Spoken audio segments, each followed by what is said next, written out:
Hi everyone, இன்றைக்கி ஒரு review தான் பார்க்க போகிறோம். ரீசெண்டாக மீஷோலேருந்து ஒரு புக் ஷெல்ஃப் ஒன்று பர்ச்சேஸ் பண்ணியிருந்தேன். அதோட ஓப்பனிங் அண்ட் ரிவ்யூ வீடியோ தான் இது. இதோட சென்டர் ராட்ஸ் எல்லாமே மெட்டலில் கொடுத்துருக்காங்க. எண்ட்ஸ் பிளாஸ்டிக்கால் இருக்குது. அதுலேயே ஹோல்ஸ் இருக்குது. ஸோ நம்மளுக்கு ஈஸியாக ஃபிக்ஸ் பண்ணிக்கலாம்.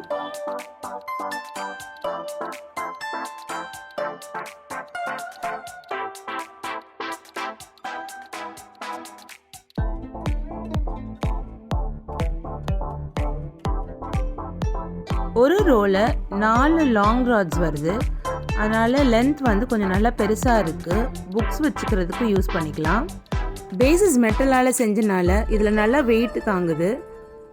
ஸோ ப்ராடக்ட் வர்த்தான்னு கேட்டிங்கன்னா எஸ் இட் இஸ். இதோட மீஷோ கோட் கொடுத்துருக்கேன், செக் பண்ணிக்கோங்க பர்ச்சேஸ் பண்ணுறதா இருந்தால். தேங்க்யூ ஆல் ஃபார் வாட்சிங் த வீடியோ. சப்ஸ்கிரைப் பண்ணிக்கோங்க ஃபார் மோர் அப்டேட்ஸ்.